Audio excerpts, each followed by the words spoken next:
Bien-aimés en Christ, soyez bénis au nom de notre Seigneur et Sauveur Jésus-Christ. La parole déclare que vous connaîtrez et la vérité vous affranchira et vous serez réellement libre. Pendant longtemps, j'ai pratiqué au sein de l'église rassemblée, j'ai prêché et aujourd'hui, par l'Esprit de Dieu, j'ai été convaincue par la parole de Dieu que cela n'était pas juste. Et je voudrais donc vous expliquer pourquoi j'ai changé de mentalité. Je voudrais déjà souligner que la parole de Dieu déclare dans 1 Timothée 2, de versets 11 à 14, qu'il est écrit que la femme écoute l'instruction en silence avec une entière soumission. Je ne permets pas à la femme d'enseigner ni de prendre de l'autorité sur l'homme, mais elle doit demeurer dans le silence. Car Adam a été formé le premier, Ève ensuite, et ce n'est pas Adam qui a été séduit, c'est la femme qui, séduite, s'est rendue coupable de transgression. Que le nom du Seigneur soit béni pour sa parole. En 1 Corinthiens 14, verset 34, il est également écrit que les femmes se taisent dans les assemblées. Et le mot assemblée là, est dans le mot grec, c'est le mot ecclésia, qui signifie église ou assemblée. Donc, que les femmes se taisent dans les assemblées, car il ne leur est pas permis d'y parler, mais qu'elles soient soumises selon que le dit aussi la loi. La parole de Dieu, on n'a pas à discuter ce que le Seigneur nous dit et ce que le Seigneur nous demande de faire.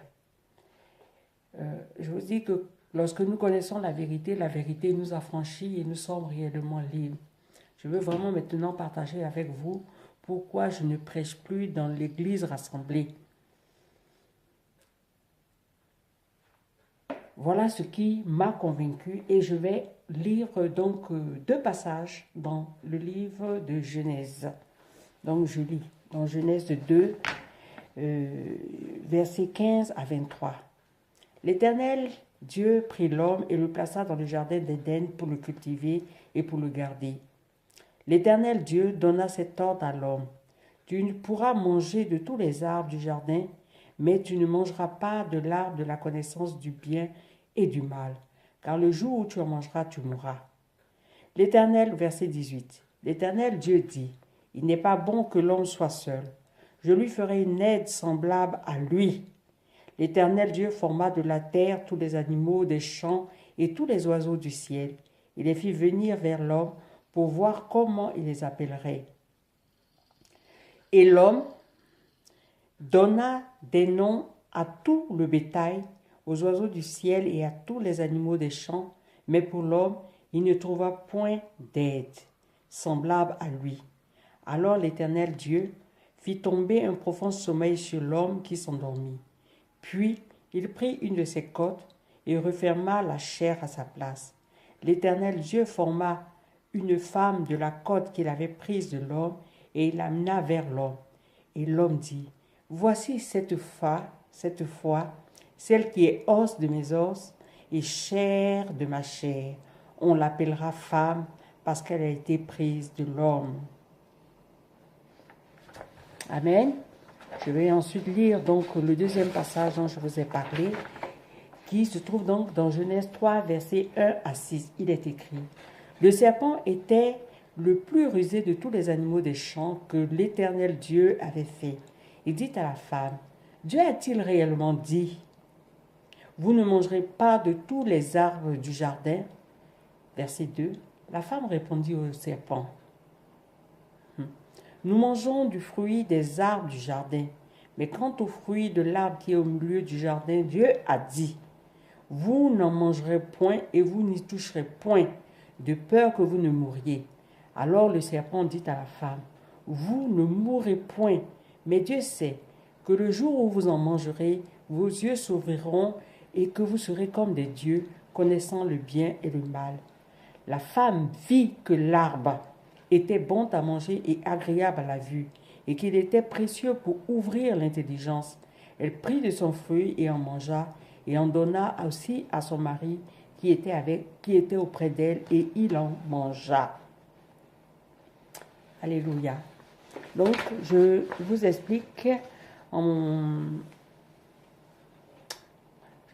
ce qui m'a convaincu donc, dans ces deux passages que j'ai lus en corrélation avec le 1 Timothée 2, 11 à 14 que j'ai lu premièrement, où il est dit que je ne permets pas à la femme d'enseigner parce que ce n'est pas Adam qui a été séduit, mais c'est la femme qui, séduite, s'est rendue coupable de transgression.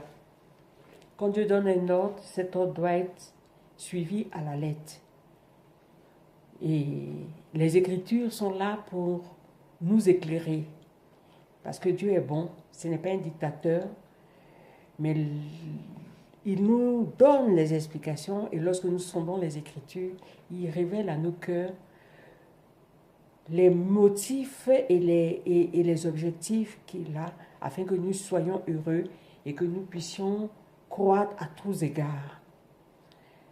En vérité, lorsque j'ai compris donc ces passages, cela a éclairé mon esprit, comme je vous l'ai dit tantôt. Pourquoi? Lorsque Dieu a créé Adam dans le jardin d'Éden, la Bible dit qu'il a créé d'abord Adam, ensuite il a créé les animaux, et après il a créé la femme. Nous avons lu les textes, il n'y a rien à ajouter là-dessus. Et lorsque Dieu a créé Adam, la Bible déclare qu'il a amené auprès d'Adam, Dieu a amené lui-même les animaux auprès d'Adam, afin que Adam puisse les nommer. Et le fait de pouvoir nommer les animaux ont compris automatiquement que Adam avait autorité sur eux. Et c'est par la parole que Adam a nommé les animaux. Adam n'a pas écrit les animaux, mais il les a nommés. Et le fait de les nommer, de leur donner un nom, lui a conféré une autorité automatique sur les animaux. Et c'est le même principe que Dieu a utilisé lorsqu'il a créé Ève. La Bible déclare qu'il a amené Ève donc, auprès d'Adam et que Adam, lorsqu'il a vu Ève, il a déclaré « Ah, voici cette fois celle qui est os de mes os et chair de ma chair, et on l'appellera femme. » Donc, Adam a exercé une autorité en nommant la femme qui a été créée, prise de sa côte, en la nommant femme, en la nommant Ève. Dieu a établi ce principe déjà depuis le jardin d'Éden, que l'homme a l'autorité et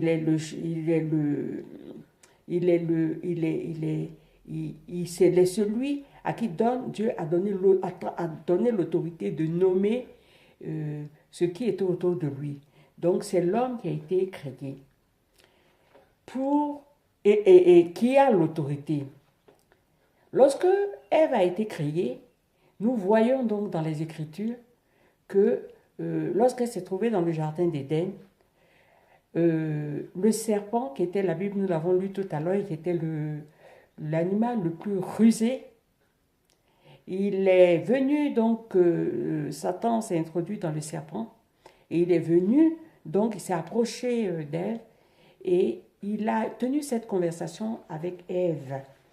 Il a dit, Dieu a-t-il réellement dit, vous ne mangerez pas de tous les arbres du jardin? Oui, il s'est permis donc de poser cette question à Ève, sachant que Ève n'avait pas le discernement pour réaliser qu'il y avait un autre esprit qui animait ce serpent-là. Parce que lorsque les animaux étaient présentés devant Adam, Ève n'était pas à côté de lui, donc Ève ne pouvait pas avoir le discernement pour savoir que le serpent était possédé par un autre esprit. Et donc, elle n'a pas su discerner, et elle aurait dû donc s'en référer à son époux, donc Adam, et aller vers lui pour lui dire, mais écoute, mon mari, je ne comprends pas. Voilà, le serpent est venu vers moi et voilà la question qu'il m'a dit. Et elle aurait dû donc répondre au serpent, écoute serpent, je n'ai rien à te dire concernant cette parole de Dieu, parce que c'est à Adam que Dieu a parlé. Donc si tu as quelque chose à demander, adresse-toi à mon époux et lui, il va te répondre. Parce que moi, j'ai reçu l'information d'Adam, mais tu viens me dire, est-ce que Dieu a dit? Mais c'est à Dieu, c'est à Adam que Dieu a dit. Donc va trouver Adam et pose-lui la question. Alors, la femme a usurpé, donc à cet instant précis de l'histoire de l'humanité, la femme a usurpé donc l'autorité que Dieu avait attribuée à Adam et elle a pris la parole pour répondre au serpent. Ce n'était pas de son fait, ce n'était pas de sa responsabilité. Et bien évidemment, elle s'est laissée séduire. Et les conséquences que nous connaissons tous à travers la parole est que l'humanité a été plongée dans le chaos. Et à suite de cette révélation, j'ai compris l'importance de ce que la parole de Dieu, quand la parole de Dieu dit, je ne permets pas à la femme d'enseigner ni de prendre de l'autorité sur l'homme, mais elle doit demeurer dans le silence.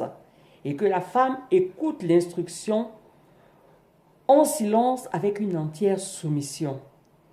Et 1 Corinthiens 14, verset 34, qui est clair, donc 1 Timothée 2, qui dit que la femme se taise dans l'assemblée, c'est-à-dire dans l'église, car il ne leur est pas permis d'y parler, mais qu'elle soit soumise selon ce que le dit aussi la loi.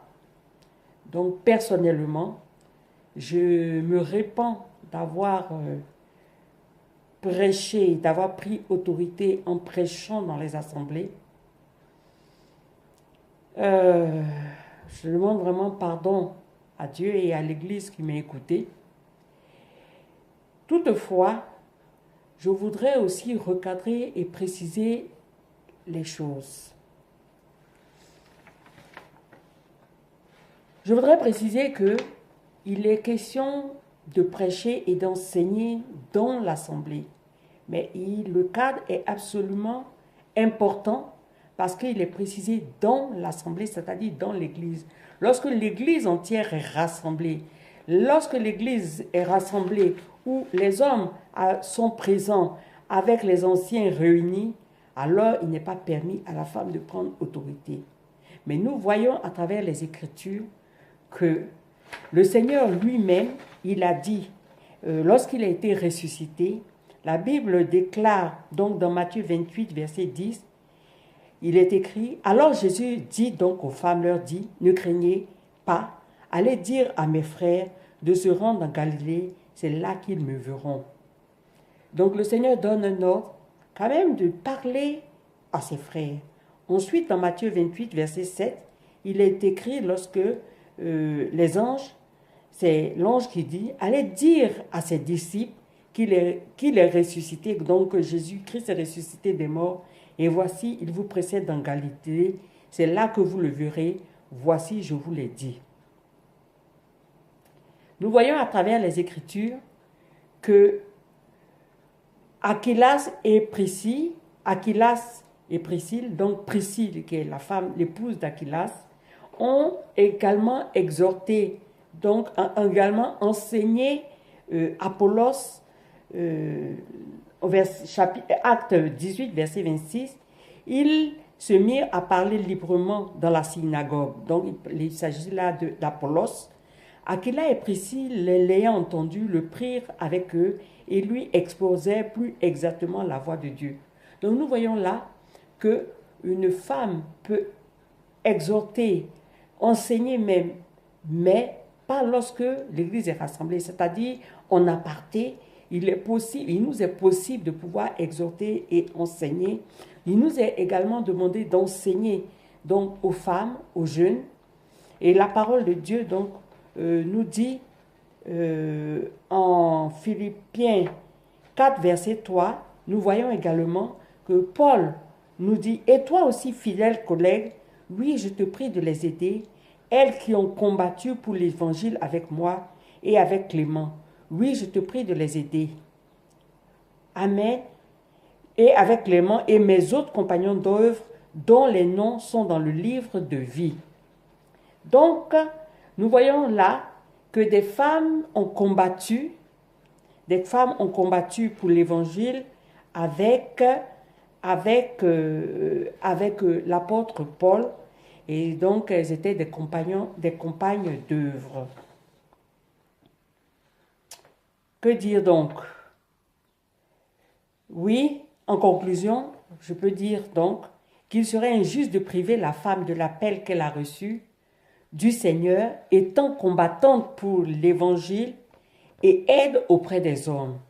Et là, je voudrais vraiment encourager mes sœurs dans le psaume 68, verset 12, il est écrit que le Seigneur dit une parole et les messagères de bonnes nouvelles sont une grande armée. Oui, bien-aimées sœurs, le Seigneur nous a donné une parole et nous sommes une grande armée. Nous avons un cadre précis où la parole nous interdit formellement d'enseigner et de prendre autorité, c'est-à-dire de parler, parce que parler est un acte d'autorité. Et lorsque nous prenons cette autorité, nous usurpons l'autorité à l'homme, à qui Dieu a transféré l'autorité dans l'Église rassemblée. Mais nous avons bien d'autres endroits où nous pouvons prêcher, nous pouvons exhorter, nous pouvons enseigner, c'est-à-dire nous pouvons enseigner aux femmes, aux enfants, comme je l'ai dit tout à l'heure, en particulier comme nous l'avons vu avec Priscille. Nous pouvons également exhorter sur le web, à la radio ou même de façon informelle. Donc il y a plein d'autres exemples où nous pouvons avoir la latitude de pouvoir exprimer les témoignages, de pouvoir apporter des encouragements, de pouvoir consoler, de pouvoir parler à cœur ouvert afin que les âmes soient touchées et afin que les âmes se convertissent, afin que les mentalités soient transformées. Donc ne soyons pas frustrés, et comme dit le Cantique des Cantiques, chapitre 1 au verset 8, si tu ne le sais, ô la plus belle des femmes, alléluia, oui, la plus belle des femmes, c'est celle qui connaît le Seigneur Jésus, sors sur les traces des brebis et fais paître tes chevaux près des demeures des bergers. Que le Seigneur vous bénisse, bien-aimés, mes chères sœurs. Vraiment, soyez encouragés, soyez motivés. Allons, nous sommes des combattantes pour l'Évangile. Allons annoncer la bonne nouvelle que Christ est ressuscité d'entre les morts et que la paix de Dieu repose sur chacune d'entre nous avec abondance. Vraiment, j'espère que vous avez été bénis par ce partage. Que Dieu soit loué, que Dieu soit exalté et que son Saint-Nom soit béni à jamais. Amen. Shalom.